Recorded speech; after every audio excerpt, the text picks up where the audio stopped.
Hola, bienvenidos a esta Odisea Submarina. Soy Débora Mavaires.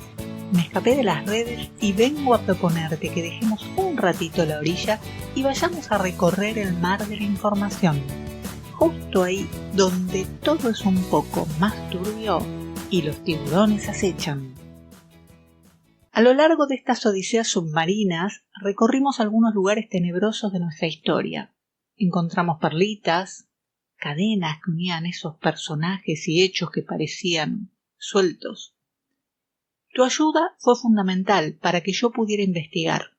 Si podés ayudarme a continuar, el alias es mavaires.dni o mavaires.mp. Muchas gracias. Hoy es la última recorrida del año y vamos a ir al abismo que nos devolverá la mirada, ese lugar que es el principio y el fin, un lugar que yo hubiera preferido no conocer, pero que una vez alumbrado le da sentido a muchas de las cosas que sucedieron, suceden y sucederán en los próximos meses. Dudé mucho en traerte a este viaje, pero estoy convencida de que no se puede entender lo que no se conoce. Y sé que algunos esperan que haga un recorrido más ligero, más actual, pero cuando llegues al final verás que es más actual que nunca, y ante tus ojos todo lo que fuimos recorriendo este año cobrará sentido. Por eso, agárrate fuerte y vamos, que empezamos el viaje en la Segunda Guerra Mundial.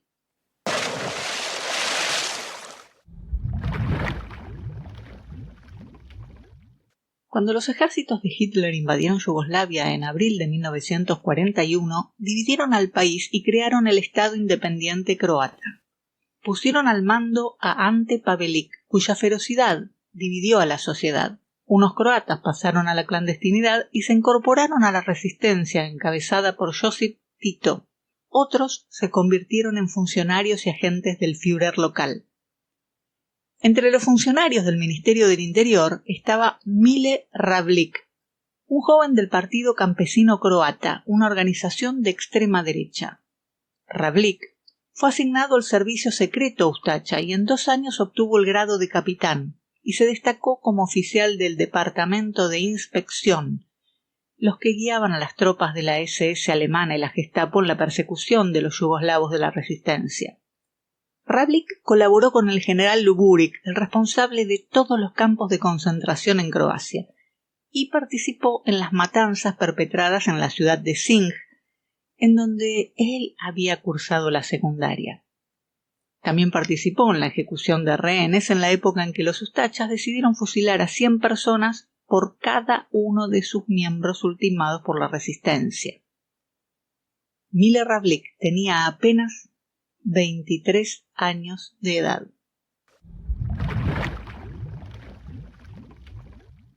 Cuando los nazis fueron derrotados por el Ejército de Liberación Nacional Yugoslavo, Ravlic huyó a Austria en 1945 y enseguida pasó a Italia.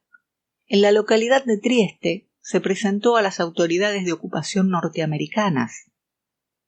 Por los servicios prestados y haber demostrado ser un anticomunista de confianza, fue designado traductor de la Policía Militar del Ejército de los Estados Unidos.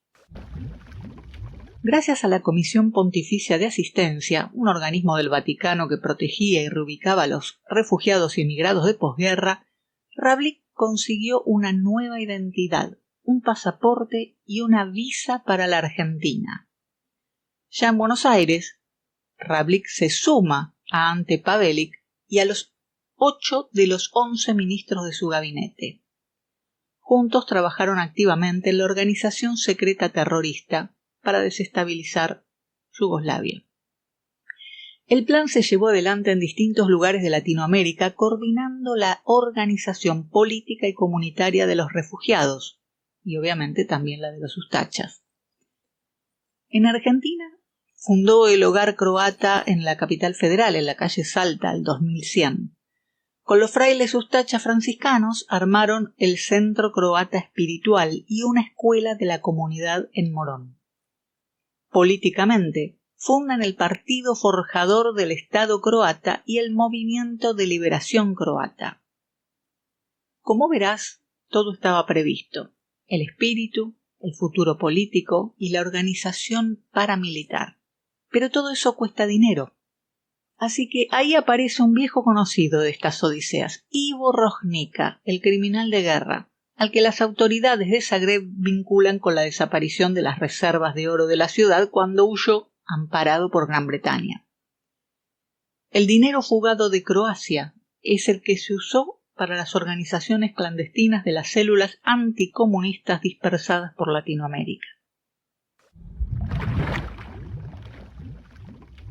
Pero, ¿por qué Perón acepta y protege a los ustachas?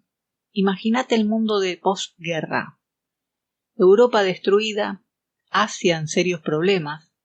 Estados Unidos siempre había sido un apéndice británico. Perón buscaba concitar el beneplácito de Italia, España y el Vaticano para armar un bloque de tercera posición, pero que tuviera una impronta anticomunista. El problema es que los europeos eligieron al que les garantizaba el mejor anticomunismo, Estados Unidos, por lo que la tercera posición había quedado en el olvido. Aquel enfrentamiento con Washington por las operaciones de Braden en su contra se debían a que Perón no aceptaba la injerencia de ese país, ya que todavía no terminaba de erigirse como líder mundial, sino que parecía una nación advenediza tratando de sacar ventaja del conflicto bélico. Pero sigamos el hilo. Si bien el gobierno de Juan Domingo Perón había acogido y protegido a los ustachas, el derrocamiento de su gobierno produce movimientos dentro de la organización, que para entonces era internacional. El jefe, Ante Pavelić, había sufrido un atentado en 1955 que lo dejó muy maltrecho y se fue a vivir a España con su familia, donde murió 2 años más tarde. Ravlic se va primero a Paraguay, donde otro grupo de oficiales croatas al mando de Dinko Šakić, el guardaespaldas de Pavelić, sostenía una célula terrorista para planificar atentados en Yugoslavia. Daba entrenamiento militar, contrabandeaban armas para las organizaciones, todo esto bajo la protección del dictador Alfredo Stroessner. Ravlic se convierte en guardaespaldas de Dinko Šakić, el nexo entre Paraguay y Argentina. En 1958, Ravlic ofrece sus servicios a Rafael Leónidas Trujillo, el dictador de República Dominicana, y en 1959, junto a generales retirados dominicanos, organizan la Legión Anticomunista del Caribe, un grupo paramilitar que reclutaba hombres en todo el mundo. Pronto replicarían en distintos puntos de ese país otros grupos paramilitares, que fueron 3, de diferente nombre, mismos contactos y mismo financiamiento. El detalle era que los jóvenes dominicanos eran reclutados forzosamente. Para entonces, Mile Ravlic había cambiado su nombre a Vladimir Ravlic y ya era teniente coronel. Había organizado una multinacional de tráfico de armas y mercenarios con sucursales en Alemania y España. Claro que los tiempos cambian. La CIA que lo financiaba decidió eliminar al dictador dominicano Rafael Trujillo, a quien también financiaba, por lo que Ravlic tuvo que buscar nuevos rumbos a fin de no ser conectado con el asesinato. Por sus contactos militares y de los otros, comenzó a reclutar mercenarios croatas y de otras nacionalidades para enviar al Congo, Biafra, Vietnam.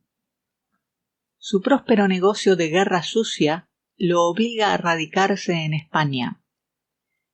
El hombre de buenos modales, políglota, pulcro y ahora millonario, decide pasar a saludar a un amigo.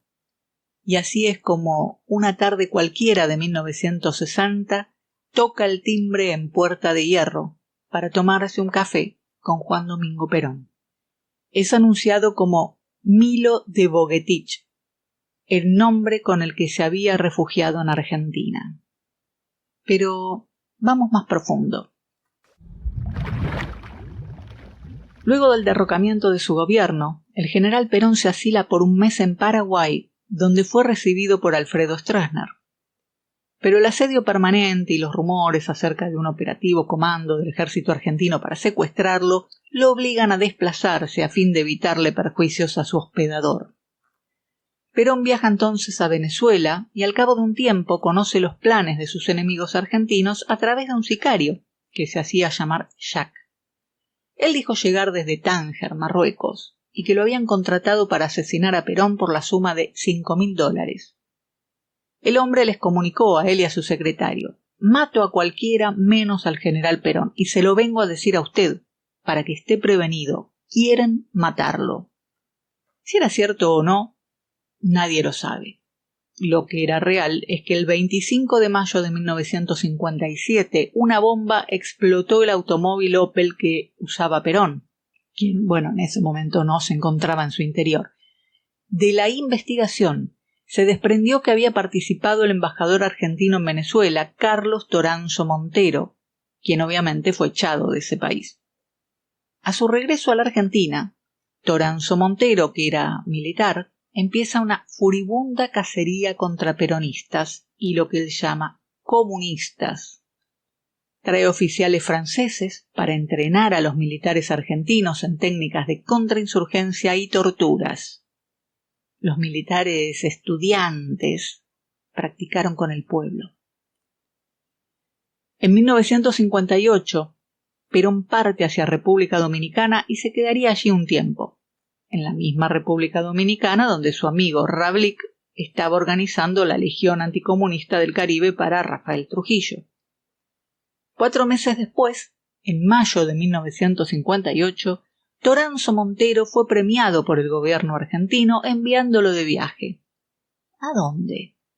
Y como siempre, a Washington, con la excusa de asistir a la Junta Interamericana de Defensa. Ese mismo mes, Arturo Frondizi llega a la presidencia en Argentina, habiendo ganado las elecciones luego de un pacto con Perón. Ese pacto lo negoció Rogelio Frigerio, el abuelo del que ahora es gobernador de Entre Ríos por el PRO.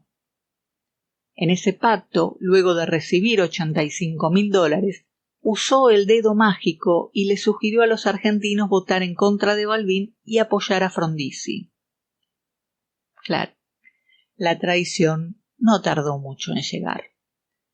Frondizi nombra a Toranzo Montero en 1959 como comandante en jefe del ejército, desatando la brutal persecución de peronistas, sindicalistas, activistas sociales, a los que llamaba, según sus propias palabras, un conglomerado de delincuentes vinculados entre sí con sentido de poder y cuyo objetivo es retornar al Estado totalitario. Arturo Frondizi puso en marcha el denominado Plan de Conmoción Interna del Estado, más conocido como Plan Conintes. Este le otorgaba a las Fuerzas Armadas la facultad de controlar directamente la represión de lo que consideraran ellos que podía ser terrorismo. También subordinaba a las policías provinciales a la autoridad del ejército y permitía a los tribunales militares que pudieran juzgar a civiles acusados de estar implicados en la promoción, participación o actos considerados subversivos o terroristas. 1959. Pactos políticos. Fuerzas armadas entrenadas por extranjeros coordinadas con las fuerzas de seguridad para la represión social. ¿Te suena? Sí, claro. Seguramente de 1976. Y también escuchaste algo similar en los últimos meses. Nada nuevo y bajo el sol. Porque, aunque Kissinger haya muerto, su política sigue viva en la región. En República Dominicana, Perón permaneció 2 años. En 1960 le confiesa a su secretario Ramón Landajo que sabe que la CIA quiere matar a Trujillo, por lo que está buscando un nuevo alojamiento en otro país. El 26 de enero de 1960, agradeciéndole su hospitalidad a Trujillo, parte hacia España. Y el 30 de mayo de 1961, Rafael Trujillo es asesinado en una emboscada donde dispararon más de 60 tiros al auto que lo transportaba. Para entonces, ni Miller Ravlik ni Juan Domingo Perón estaban en su país. Con el nombre de Milo de Bogetich, Havlík visitó asiduamente a Perón en Puerta de Hierro y siempre estuvo cerca. Despreciaba a López Rega y se lo hacía saber en su trato. Pero ambos trabajaban para los mismos jefes, y Havlík, alias Bogetich, no podía aparecer en los medios por lo que su bajo perfil lo obligaba a mantener cierto decoro públicamente. El hombre viajó con Perón en 1972 cuando vino a la Argentina y, por supuesto, en el avión de regreso, el 20 de junio de 1973. Es el hombre que le presta el paraguas a José Ignacio Rucci para cubrirse de la llovizna. En la famosa foto se lo ve atrás de él y de Abal Medina padre. Ese día en Ezeiza, según algunas versiones, los croatas Zdravko Benjo, Kovac, Braskovic y Barisic habrían participado de la masacre de Ezeiza. Según Benjo, les pagaron $1.000 a cada uno y una breve entrevista con el general. Lo que nunca quedó claro es si fue un arreglo de Havlík ordenado por Perón para justificar el armado de la AAA, como señalan algunos autores, o si fue ordenado por Estados Unidos por la misma razón. Lo cierto es que ese día Perón no bajó en Ezeiza. Entre 1972 y los acontecimientos de Ezeiza, Havlík, alias Milo de Bogetich, había montado en Buenos Aires su agencia asesora de seguridad y consiguió algunos importantes clientes como las embajadas de Europa Occidental. En enero de 1973 arribó a Neuquén el capitán Ricardo Anzorena con el mandato de conformar las listas del Frejuli en la provincia. Había sido interventor de Santa Fe en la presidencia del general Perón y era muy allegado a él. Tanto que fue el que lo asistió y organizó los 2 viajes que desde España hizo a la Argentina. Según algunas confidencias, los croatas de Havlík se encargaron del tráfico de armas y el entrenamiento de algunos muchachos que revistarían más tarde la AAA. Incluso les enseñaron inglés y fueron contratados como custodios para los funcionarios extranjeros. Las armas llegaban a Buenos Aires con el visto bueno de presidencia. Pero, ¿quién de presidencia? ¿Tenían el visto bueno de Perón o el de Havlík? Nunca lo sabremos. El 1 de julio de 1974, al fallecer Perón, Havlík dejó la Casa Rosada y se volvió a España. En Argentina quedaba López Rega para continuar la masacre contra el pueblo peronista, fomentar la confusión ideológica y dar comienzo a la más triste de las noches oscuras que aún hoy marca nuestras vidas. Havlík vuelve a aparecer veladamente en la historia. Fue el secretario de María Estela Martínez cuando fue obligada a exiliarse en España en 1980. Pero, ¿fue su secretario o era su tutor?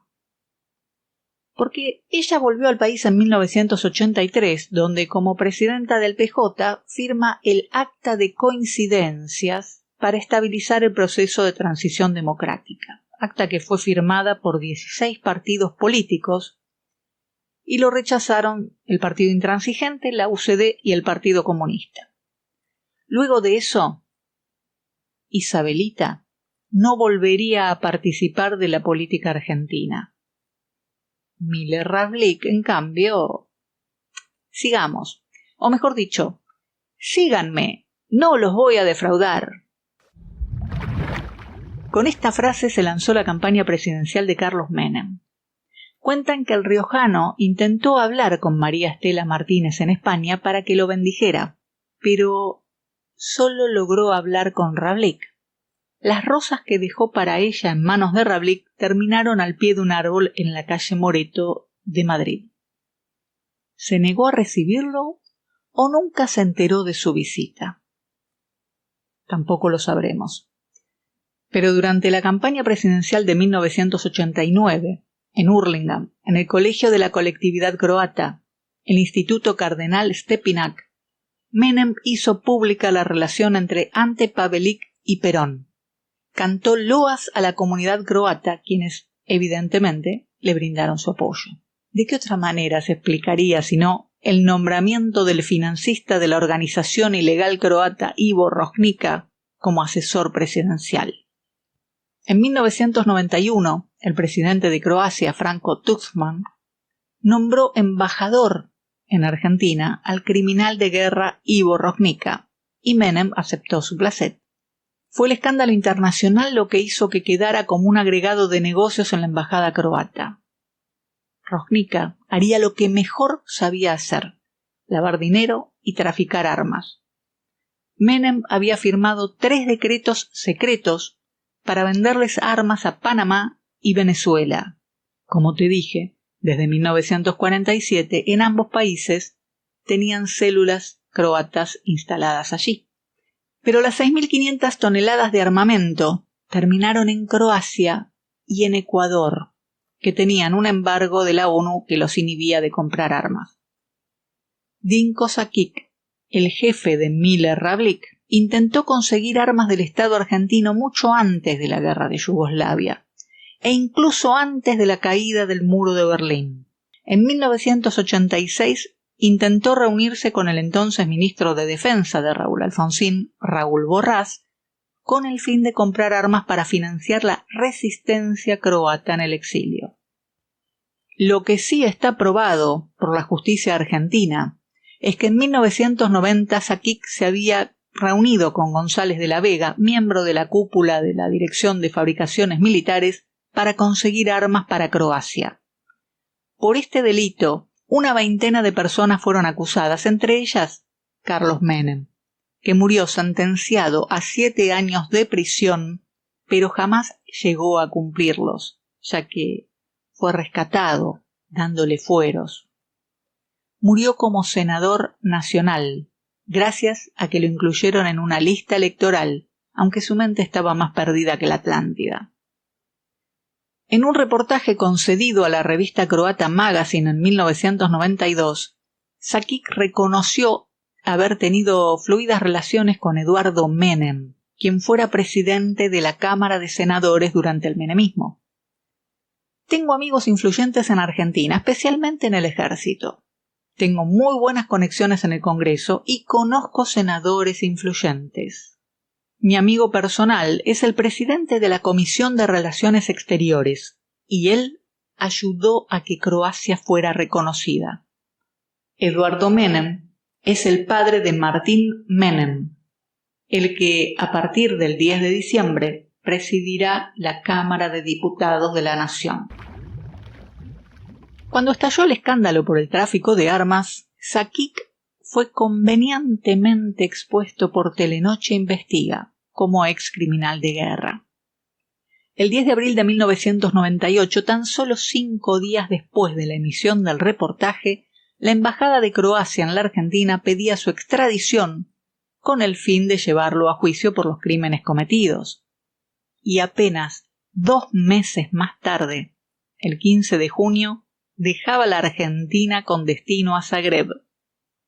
Lo que parece no siempre es lo que es, claro, porque Yugoslavia seguía gobernando Franjo Tuđman, el hombre que había nombrado embajador a Ivo Rožnica. Así que allá fue Šakić a terminar sus días cómodamente instalado en Zagreb, donde murió en 2008 a los 86 años y en total impunidad. Rožnica, en cambio, falleció el 1 de diciembre de 2007 en Argentina, próspero e impune, ya que se hizo conocido demasiado tarde, era demasiado rico y había aportado a demasiadas campañas políticas. Su nieto, Ivo Rožnica, fue detenido en los últimos meses por operar con algunas cuevas financieras en el precio del dólar ilegal a fin de provocar una corrida cambiaria en plena campaña electoral. Raudamente, el juez federal Villena, de Lomas de Zamora, vio la oportunidad de resucitar la causa por lavado de dinero del narcotráfico aquella causa conocida como Bobinas Blancas. El abogado de Rosnica Nieto era Gastón Marano, un hombre vinculado a la Embajada de los Estados Unidos que, ante la nueva imputación hecha por el juez federal, dio un paso al costado. La causa la tomó otro abogado, Claudio Caffarello, el socio de Mariano Cunio Libarona, futuro ministro de Justicia de la Argentina. Lo que son las vueltas de la vida, ¿no? En el contrabando de armas a Croacia participó Emir Yoma, cuñado de Carlos Menem, que tenía una secretaria, Lourdes Di Natale. La mujer apareció muerta violentamente justo antes de ir a declarar en la causa, donde había dicho que aportaría pruebas. Lourdes era la ex esposa de Mariano Cunio Libarona, socio del estudio que hoy defiende al nieto del que traficó las armas. El hilo de sangre con el que se borda la historia argentina tiene siempre los mismos personajes o sus descendientes. Y si en los Balcanes se lanzó una guerra para desmembrar Yugoslavia, en Argentina la guerra social iniciada en 1955 con el bombardeo a la Plaza de Mayo continúa. La impunidad que los jueces le han brindado al poder establecido alcanza a genocidas extranjeros y locales. Ni un fallo condenatorio saldrá si no es escrito en las embajadas extranjeras. Las dictaduras que persiguieron a los peronistas protegían a los ustachas que eran buscados por crímenes de guerra. Estos, a su vez, protegían a Perón, acá y en el exilio, y volvieron con él para organizar la persecución de peronistas con la AAA. Estos ejércitos paralelos al servicio de Washington operaron en toda Latinoamérica y sus vinculaciones siguen vivas y gozan de excelente salud.